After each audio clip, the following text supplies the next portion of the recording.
Every morning, millions of people opened the NewsNow app before they even got out of bed. Its founder, Ethan Cole, had built the largest news platform in the country. He was proud of it, at least he used to be. One Tuesday morning, Ethan sat in his office, studying a report from his analytics team. The numbers made no sense. A headline about a local teacher paying school fees for 50 struggling children had received only 3,000 views.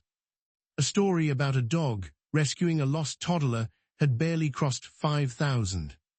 Yet a report about a celebrity cheating scandal had exploded to over 2 million views in less than 6 hours.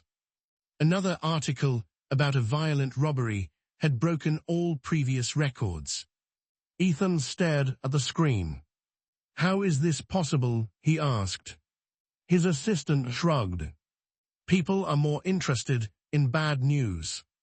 Ethan frowned. "No, that can't be it." But deep down, he knew she was right. Over the next few weeks, he studied user behavior. The results were disturbing. Positive stories were often skipped. Negative stories were opened instantly. People spent longer reading articles about disasters than articles about success. The pattern repeated itself again and again.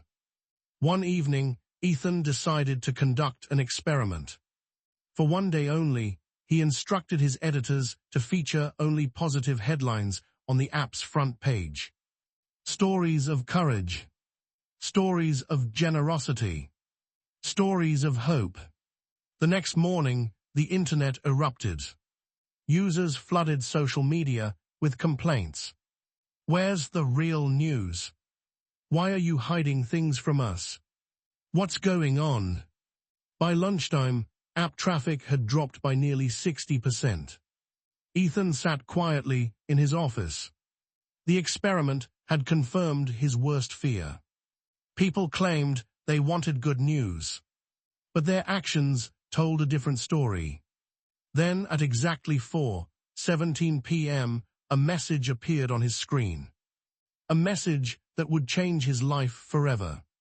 The sender was anonymous, and the subject line contained only 6 words. "I know why people choose fear." Ethan stared at the anonymous message.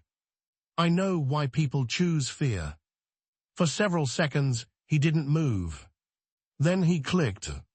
The email contained only one sentence. "If you want the answer, meet me tomorrow at 7 p.m. at the old railway station." No name. No explanation. Just a location. The next evening, curiosity got the better of him. At exactly 7 p.m., Ethan arrived at the abandoned station on the edge of the city. The place was nearly empty. Only one person sat on a wooden bench. An elderly man dressed in a faded coat. As Ethan approached, the stranger smiled. "I knew you'd come." "Who are you?" Ethan asked. "Someone who spent 40 years studying human behavior." The old man pointed toward the tracks. "Tell me, Ethan, if I told you there was a 1% chance a train was about to derail and crash here, what would you do?" "I'd leave immediately." The old man nodded. "Exactly." Then he asked another question. "What if I told you there was a 99% chance every train would arrive safely?" Ethan shrugged. "I wouldn't think much about it." The stranger smiled.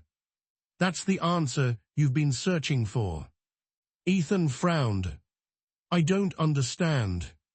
"Good news feels normal," the old man said. "Bad news feels urgent." The words hung in the air.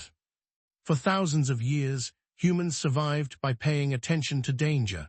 The people who ignored threats didn't live long enough to pass on their genes. Ethan listened carefully. "Your audience isn't choosing bad news because they're evil," the stranger continued. "They're choosing it because their brains are wired to notice potential threats first." The explanation made sense. Yet something still bothered Ethan. If that's true, he asked, why do I feel like something is wrong with the world every time I open my own app? The old man's smile disappeared. Because someone has learned how to exploit that instinct. Ethan's heartbeat quickened. What do you mean? The stranger reached into his coat and handed him a folder. Inside were documents that would expose a secret worth billions of dollars. Ethan opened the folder with trembling hands. Inside were reports, internal emails, and research documents from some of the world's largest media companies. One sentence appeared again and again. Fear increases engagement. His stomach tightened. The documents revealed a disturbing truth. Articles that triggered anxiety generated more clicks. More clicks produced more advertising revenue. More revenue meant bigger profits. The formula was simple. And billions of dollars depended on it. For years, companies had learned that fear kept people scrolling. The old man watched Ethan's reaction. Now you understand. Ethan slowly nodded. The world isn't as terrible as people think it is. No, the old man replied, but terrible stories spread faster than hopeful ones. Ethan closed the folder. For the first time, he realized that his own company had become part of the problem. Without intending to, he had helped build a machine that rewarded fear. The next morning, he called an emergency meeting. Executives crowded into the conference room. When Ethan announced his plan, the room erupted. You can't be serious. Our traffic will collapse. We'll lose millions. Ethan listened quietly. Then he displayed two charts on the screen. The first showed profits. The second showed rising levels of anxiety reported by users who spent hours consuming negative news. The room fell silent. We have a responsibility, Ethan said, not just to inform people, but to tell the truth about the world. Over the following months, news now changed. Bad news was still reported. But stories of courage, kindness, innovation, and hope were given equal attention. At first, traffic dropped. Investors panicked. Critics mocked him. But something unexpected happened. Users began sharing positive stories. Communities formed around solutions instead of outrage. Gradually, trust returned. 1 year later, Ethan received another anonymous email. It contained only one sentence. People notice bad news first, but they remember hope longer. Ethan smiled. Then he looked out his office window at a city full of people.